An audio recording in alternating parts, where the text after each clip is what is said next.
فاطمہ زہرا، فاطمہ زہرا، یا زہرا یا زہرا۔ اعوذ باللہ من الشیطان الرجیم، بسم اللہ الرحمن الرحیم۔ معزز ناظرین، السلام علیکم ورحمۃ اللہ وبرکاتہ۔ آپ کی میزبان نبیلہ علی اپنے پروگرام مشعل راہ کے ساتھ حاضر خدمت ہے۔ ناظرین، ہم نے کل شب 9 ربیع الاول کو عید زہرا اور تاج پوشی امام زمانہ کے حوالے سے جو پروگرام پیش کیا تھا، آج ہم انشاءاللہ اسی کو کنٹینیو کریں گے۔ کل ہم نے اپنے پروگرام میں ڈسکس کیا کہ عید زہرا وہ دن ہے کہ جس دن حضرت مختار ثقفی نے قاتلان حسین علیہ السلام کا انتقام لے کر خاندان رسول کو مسرور و شاد کیا، یعنی کہ اسی دن انہوں نے کچھ قاتلان شہدائے کربلا کے سروں کو امام حسین امام زین العابدین علیہ السلام کی خدمت میں پہنچایا، اور واقعہ کربلا کے 5 برس کے بعد گلشن زہرا میں خوشی لوٹ آئی۔ 9 ربیع الاول کا دن وہ دن ہے کہ جس دن ہمارے وقت کے امام کے امامت کا آغاز ہوا، اور کل ہم نے اپنے پروگرام میں یہ دیکھنے کی کوشش کی کہ عید زہرا میں اور آغاز امامت امام مہدی علیہ السلام میں کیا کنیکشن ہے، اور اس میں ہمارے لیے کیا پیغام پنہا ہے۔ کیا ہمارے لیے یہی اتنا ہی کافی ہے کہ ہم 2 ماہ اور 10 دن کا عرصہ ہم نے جو مجالس میں اور سوگ منایا، ہم وہ سوگ کو اتار دیں، کالے کپڑوں کو اتار کر رنگین کپڑے پہن لیں، طرح طرح کے پکوان بنا لیں اور مٹھائیاں تقسیم کریں؟ کیا ہمارا اس دن کی خوشی کا جو حق ہے وہ اس سے ادا ہو جاتا ہے؟ کیا محمد و آل محمد ہمیں اس طرح سے خوشی مناتے دیکھیں گے تو کیا ہم سے راضی ہو جائیں گے؟ بس آج آئیے اسی پیغام کو سمجھنے کی کوشش کریں گے کہ وہ کیا پیغام ہے اور کس طرح سے ہمیں اس دن کو منانا چاہیے، اس عید زہرا کو منانا چاہیے، تاکہ محمد و آل محمد ہم سے راضی ہو جائیں۔ اگر وہ ہم سے راضی ہو جائیں گے تو پروردگار بھی ہم سے راضی ہو جائے گا۔ آئیے میں آپ کا تعارف کراؤں۔ میرے ساتھ موجود ہیں محترمہ سیدہ فرت حسین صاحبہ، السلام علیکم ورحمۃ اللہ وبرکاتہ، اور ان کے ساتھ ہماری آج کی مہمان محترمہ سیدہ مدثرہ، السلام علیکم ورحمۃ اللہ وبرکاتہ۔ وعلیکم السلام۔ آپ کو بہت شکریہ مدثرہ بہن، آپ نے آج ہمارے ساتھ پروگرام میں شرکت فرمائی، اور آپ کو دوبارہ سے آج کے دن کی مبارکباد پیش کرتی ہوں دونوں کو۔ خیر مبارک، اور ظاہر ہے ہم لوگوں کے لیے تو اتنی بڑی خوشی کا، اتنی عظیم خوشی ہے، اور جتنی بھی زیادہ مبارکباد دیں اتنی ہی کم ہے ظاہر ہے، لیکن وہی کہ جیسے کہ ابھی میں نے ذکر کیا، محترمہ فرت صاحبہ آپ سے یہ پوچھنا چاہوں گی کہ اس میں جیسا کہ ہم نے کل بھی آپ نے جو اپنی گفتگو فرمائی اس میں یہ فرمایا کہ اس میں ہمارے لیے ایک پیغام پوشیدہ ہے، تو میں چاہوں گی کہ اگر ہم اس پیغام کو آج سمجھنے کی کوشش کریں، اور دوسرا پوائنٹ ہم یہ سمجھنے کی کوشش کریں گے کہ عید زہرا میں اور آغاز امامت امام مہدی علیہ السلام میں کیا کنیکشن ہے۔ تو جی نبیلہ بہن، ایک بار پھر اگر کل کسی نے پروگرام نہیں دیکھا ہے تو ان تمام ناظرین کی خدمت میں عید زہرا اور امام حجت کی تاج پوشی کے سلسلے میں مبارکباد پیش کرتی ہوں، خیر مبارک، اس دعا کے ساتھ کہ خداوند عالم ہمیں یہ توفیق دے کہ ہم اہل بیت کی خوشیوں کو اپنی خوشیاں شمار کرتے ہوئے اسی طریقے سے منائیں جس طریقے سے اہل بیت نے عیدوں کو سمجھا اور منایا ہے۔ جیسا کہ ابھی آپ نے فرمایا بھی کہ کیا یہ جو عید زہرا ہے اس کی خوشی کا اظہار ہمیں کس طریقے سے کرنا چاہیے، اس کے اندر کیا مقصد پنہا ہے، تو کل بھی میں نے عرض کیا تھا کہ یہ وہ دن ہے کہ جس دن اہل بیت اطہار کے چہرے پر اور اس زمانے کے امام وقت امام زین العابدین علیہ السلام کے چہرے پر خوشی کے آثار نمایاں ہوئے، اور انہوں نے اپنے اہل حرم کو سوگ بڑھانے کا حکم دیا ہے۔ تو یہی بات ہمارے لیے بہت زیادہ قابل توجہ ہے کہ ہمارے لیے اہل بیت اطہار کی خوشی مقدم ہونی چاہیے، اور وہ جس عمل سے خوش ہوں ہمیں اس عمل کی طرف متوجہ ہونا چاہیے، اس کا اظہار کرنا چاہیے، اور اہل بیت اطہار کی خوشی جو امام زین العابدین کے چہرے پہ ظاہر ہوئی ہے 9 ربیع اول کو، وہ اس جبروتیت اور ظلم کا ایک لحاظ سے آپ دیکھیے کہ اس کا ایک بھیانک انجام جو حضرت مختار کے ہاتھوں سے ہوا ہے، قاتلان شہدائے کربلا کا، تو جو کہ امام زین العابدین کی نگاہ میں ایک دین کی بہت بڑی فتح تھی. اس سے ان کی ذاتی کوئی دشمنی یا اس کا اظہار نہیں ہے. اگر دیکھیے، اگر ان کی اس میں وہ اپنی ذات کو شامل کرتے تو امام زین العابدین کے اندر وہ قدرت و طاقت تھی جو کہ پوتے ہیں مولائے کائنات کے حیدر کرار کے، کہ وہ خود اس طریقے سے قاتلان امام حسین سے بدلہ لے سکتے تھے.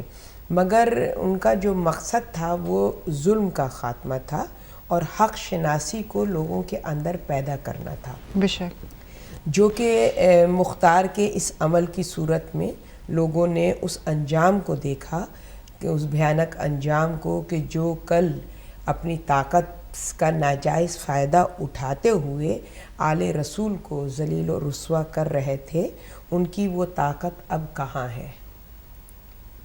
وہ جو کہ حب دنیا اور حب ذات میں ملوث جذبے کے ساتھ انہوں نے اتنے بڑے گناہ کا ارتکاب کیا، تو آج ان کی طاقت کہاں ہے. ان کے سر بھی اسی طریقے سے جو ہے تہ تیغ کر دیے گئے اور ان کو بھی ذلت اور رسوائی کا سامنا کرنا پڑا. تو امام زین العابدین نے اس اپنی خوشی کے اظہار جو ہے اس کی وجہ اور ریزن یہ تھی کہ ظالم کو شکست ہوئی ہے اور وہ عذاب الہی میں مبتلا ہوا ہے. مگر یہ وہ عذاب نہیں ہے کہ جو اس کے گناہ کا ازالہ کر سکے. یہ ایک عبرت ہے کہ جو خداوند کریم نے باقی دنیا کے ظالموں کو ایک عبرت کے طور پہ ان کا یہ خاتمہ اور اس طریقے سے ان کی بربادی ہوئی ہے، تاکہ آئندہ آنے والے ظالموں کے لیے ایک عبرت بن جائے. اور جو ہمیشہ تاریخ انسانیت میں ظالم ہمیشہ عبرت بنا رہا ہے، اور یہ ہماری بد نصیبی ہے کہ ہم نے اس سے درس حاصل نہیں کیا. قرآن میں بھی آپ دیکھیے فرعون جیسا ظالم و جابر، نمرود اور اس طریقے سے جو ہیں وہ تاریخ میں ہم کو ملتا ہے کہ جنہوں نے انبیاؤں کا قتل کیا ہے اور پھر وہ نیست و نابود ہو گئے اور ان کی نشانیاں بھی مٹ گئیں، ان کے قبور بھی موجود نہیں ہیں. مگر پھر بھی غافل انسان جو ہے اس سے درس حاصل نہیں کرتا. لہٰذا ضرورت ہے کہ ایک مسلسل سلسلہ رہے تاکہ انسان جو اس زمانے اور اس دور کا ہے اپنی نگاہوں کے سامنے اس عبرت کو، اس انجام کو، اس عبرتناک عذاب کو دیکھے تو شاید وہ ہدایت حاصل کر لے. تو اس صورت میں یہ عید شجاع جو ہے وہ بہت امپورٹنٹ ہے اور یہ ہمیں بہت ہی ہدایت دیتی ہے، ہماری رہنمائی کرتی ہے کہ ہمیں کسی صورت بھی ظلم کا ساتھ نہیں دینا چاہیے، کیونکہ ظلم کا انجام بہت برا ہے.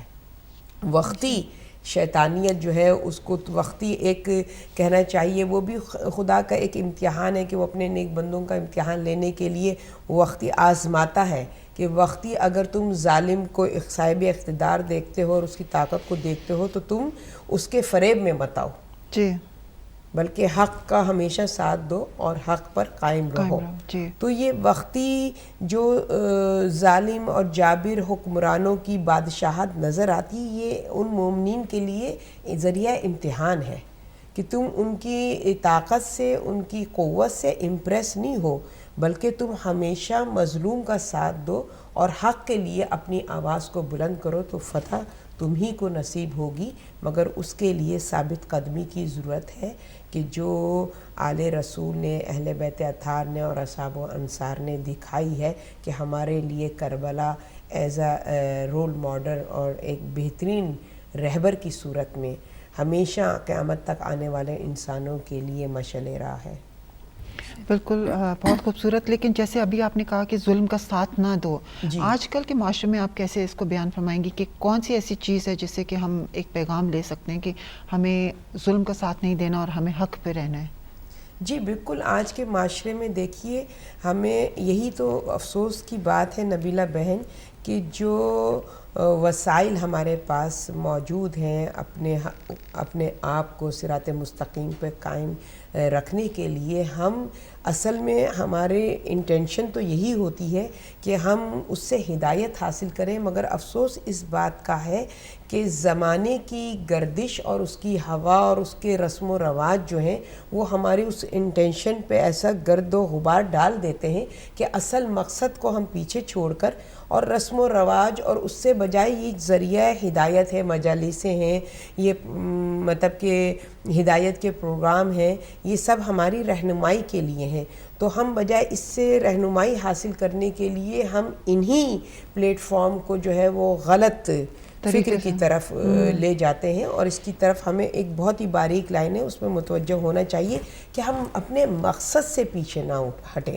عزاداری یا عید شجاع یا خوشیاں یا غم کی جو بھی ہمارے ایونٹس ہیں اس میں مقصد ہمارا جو ہے وہ ہمیں ہمیشہ یاد رکھنا چاہیے اور اپنے آپ کو اس مقصد سے پیچھے نہیں ہٹانا چاہیے، اور جہاں بھی اس مقصد سے ہم دور ہٹنے لگیں ہمیں فوراً اپنے ضمیر کو بیدار کرنا چاہیے اور ان گیدرنگ سے اجتناب کرنا چاہیے، ان مجلسوں سے اجتناب کرنا چاہیے کہ جو ہمارے مقصد کو پورا ہونے میں حائل ہو جائے، رکاوٹ بن جائے، تو اس کی طرف ہمیں توجہ دینے کی ضرورت ہے۔ اب جیسے فار ایگزامپل ہم عید شجاع کے حوالے سے گفتگو کر رہے ہیں تو اس کو ہم نے صرف ایک نیا لباس یا اپنے آپ کو خوشی میں واپس پلٹانے کا ایک ذریعہ سمجھا ہے، اور اس کے ہم مقصد کو نہیں سمجھ رہے ہیں کہ یہ خوشی کس قسم کی خوشی ہے۔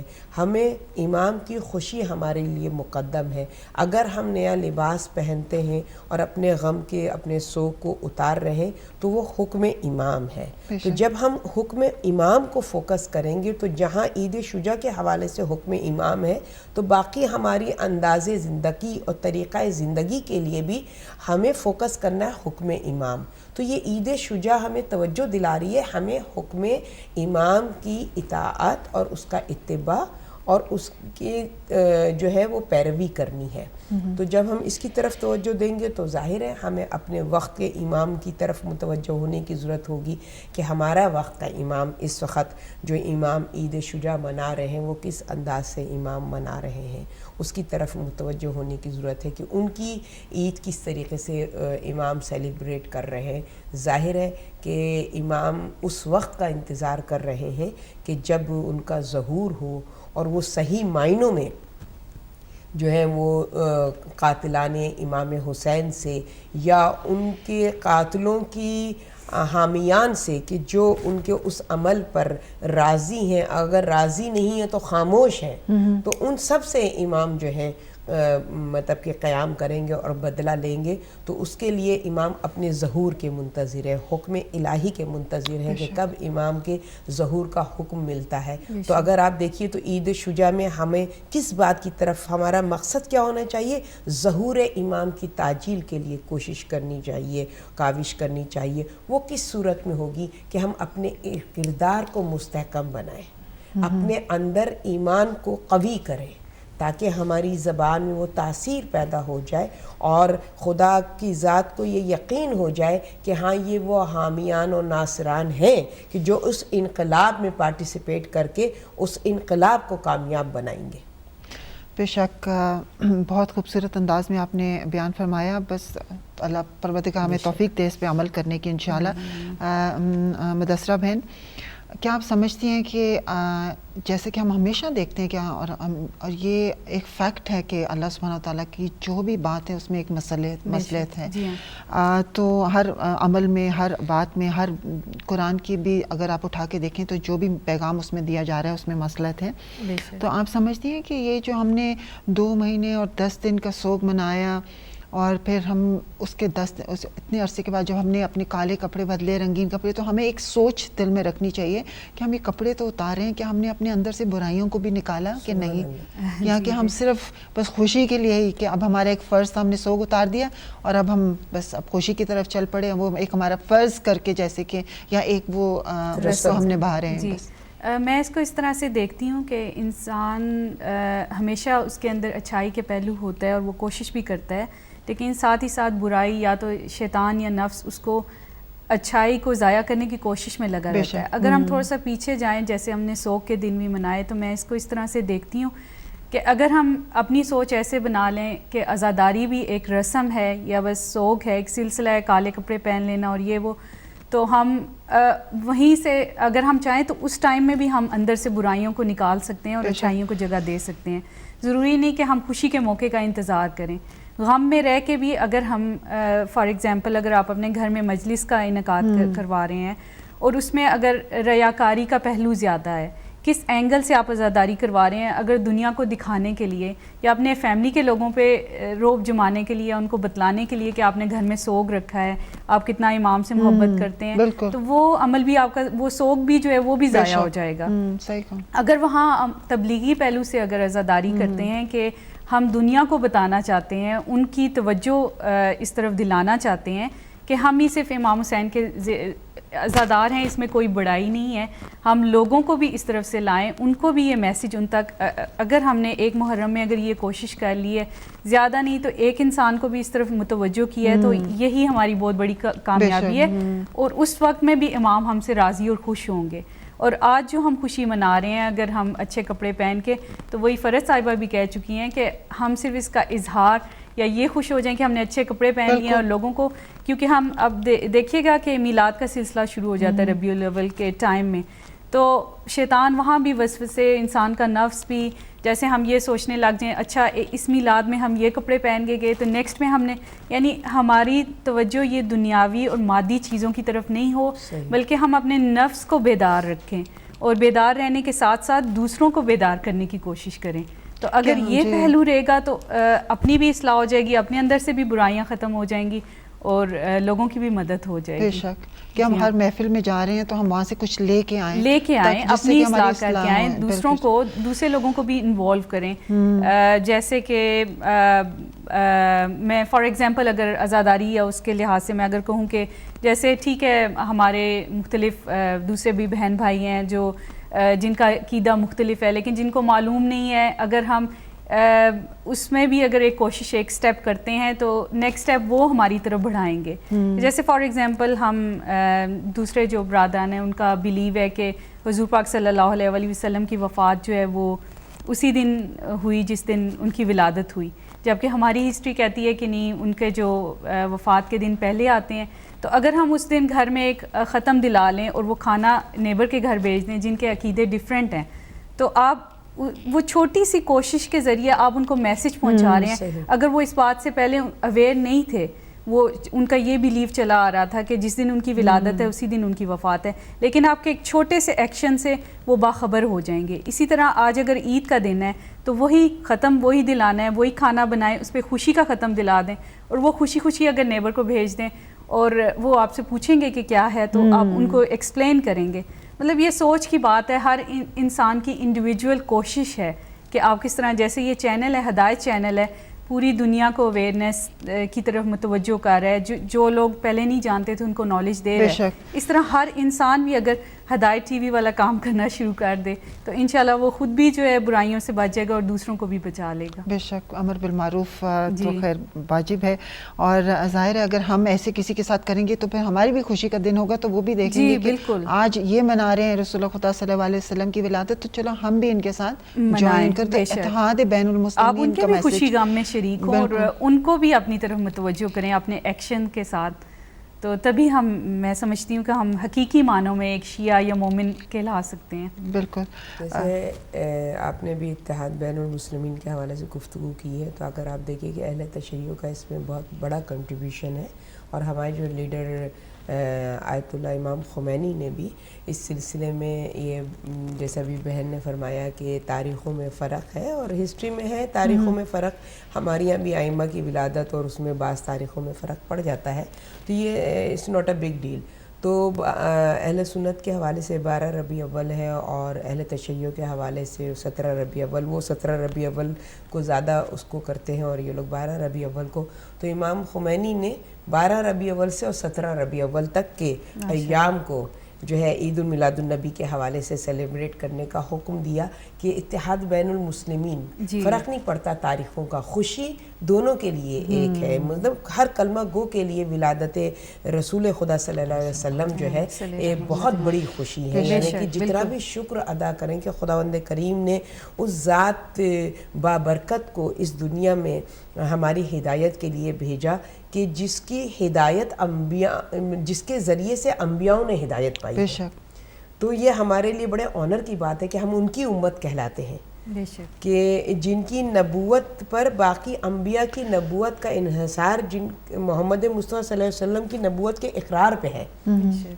تو مسلمانوں کو اس کی اہمیت کو سمجھنا چاہیے اور آپس میں ایک ہو کے کم از کم ربیع اول کے مہینے میں تمام مسلمانوں کو مل کے محمد مصطفیٰ صلی اللہ علیہ وسلم کی اس عید کو، ان کی ولادت کو سیلیبریٹ کرنا چاہیے. اور یہ بہت ہی بابرکت مہینہ ہے کہ آپ اس میں دیکھیے کہ اسی مہینے میں رسول خدا صلی اللہ علیہ وسلم کی ولادت ہے. کون ہے؟ جو خاتم الانبیاء ہے نا، جس پہ نبوت کا اختتام ہے. اور اسی مہینے میں اس حجت خدا کی امامت کی ابتدا ہوتی ہے جو خاتم الاوصیاء ہے، جس کے لیے خود امام زمانہ فرماتے ہیں انا خاتم الاوصیاء، کہ خداوند کریم نے مجھ پر وصایت کو اور خلافت کو اور وصایت کو مجھ پر اختتام کیا ہے. یعنی وہ آخری حجت خدا ہے، وہ آخری وصی خدا ہے. تو یہ ماہ ربیع اول جو ہے وہ بہت ہی بابرکت مہینہ ہے اور تمام مسلمانوں کو ایک پلیٹ فارم پہ اکٹھا مل کے، میری یہ خواہش اور آرزو ہے کہ ہم ہدایت ٹی وی کے پلیٹ فارم پہ بھی تمام مختلف طبقہ فکر کے لوگوں کو اکٹھا کر کے عید المیلاد النبی سیلیبریٹ کریں. انشاءاللہ زندگی رہی تو ہم ضرور کریں گے انشاءاللہ تعالیٰ. جی ابھی جیسے آپ نے پہلے محترمہ فیض صاحب اپنی گفتگو میں فرمایا، اس سے پہلے کہ ہم اپنی گفتگو کو آگے بڑھائیں، ناظرین ہماری ٹیلی فون لائنز جو ہیں وہ اوپن ہیں، آپ ہمارے ساتھ ہمارے پروگرام میں شرکت کر سکتے ہیں. اور آج ہمارا ٹاپک وہی عید شجاع اور آغاز امامت امام مہدی علیہ السلام کے حوالے سے گفتگو کر رہے ہیں. تو ہم چاہیں گے کہ آپ ہمارے پروگرام میں ہمارے ساتھ شرکت فرمائیں. آپ کے پاس کوئی بھی ایسے ویوز ہوں، سجیشنز ہوں، کچھ آپ شیئر کرنا چاہیں ہمارے ساتھ یا دوسروں کے ساتھ، تو please you are most welcome.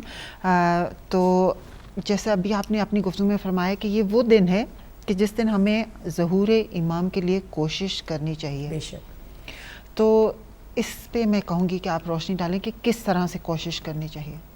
جی بے شک آپ نے بجا فرمایا کہ ہمیں جو ہے وہ یہ ہماری رسپانسبلٹی ہے being a Muslim, especially being a مومن، کہ ہمیں امام کے ظہور کی تاجیل کے لیے کوشش کرنی چاہیے. اور بہترین کوشش جو ہم کر سکتے ہیں وہ اپنے عمل کی صورت سے کر سکتے ہیں کہ اپنے آپ کو امام کے ظہور کے لیے تیار کریں. اس کے لیے ضروری ہے کہ ہمیں یہ معلوم ہونا چاہیے کہ امام کے ظہور کا مقصد کیا ہے، ان کی غیبت کا کیا مقصد ہے، کیونکہ قدرت خدا کے ہر کام میں حکمت پوشیدہ ہے. تمام سلسلہ انبیاء کا اور ائمہ علیہ السلام کا جو جاری ہوا ہے، یہ واحد امام ہے کہ جو کہ غیبت میں خداوند کریم نے ان کو رکھا ہے. تو پہلے ان کی غیبت کو سمجھنے کی ضرورت ہے کہ ان کو غیبت میں کیوں رکھا ہے. تو ہمیں اندازہ ہوتا ہے کہ امام کا جو پیریڈ ہے وہ زمانے کا سب سے بدترین پیریڈ ہے کہ جس میں انسان اتنا امام کی غیبت کا جو جی ہمارے ساتھ کالر ہیں ان کو شامل کر لیں. جی السلام علیکم. وعلیکم السلام ورحمۃ اللہ وبرکاتہ. میرا نام فردوس ہے، فردوس عثمانی ہوں، میں برمنگھم سے بات کر رہی ہوں. جی ماشاء اللہ آپ کو بھی اور آپ کے مہمانوں کو اور ناظرین کو ہدایت ٹی وی کے بہت بہت مبارکباد دیتی ہوں. اور خاص طور پہ آپ کے جو مہمان ہیں، نام ان کا میں نے ابھی ٹی وی آن کیا تو مجھے نام نہیں پتا، لیکن انہوں نے ایک خوبصورت ساری باتیں بڑی خوبصورت کی ہیں، لیکن ایک جو بات مجھے خوبصورت لگی، حسین لگی، وہ یہ ہے کہ نبی پاک صلی اللہ علیہ وسلم کا جشن میلاد جو ہے ہم سب کو مل کر منانا چاہیے. اور میں تو کہتی ہوں کہ یہ اتنی خوبصورت بات کی ہے کہ اللہ تعالیٰ ہم سارے امت مسلمہ کو ہدایت اور توفیق عطا فرمائے کہ ہم ایک پلیٹ فارم دیکھیں، ہمارا نبی ایک، ہمارا خدا ایک، ہمارا قرآن ایک،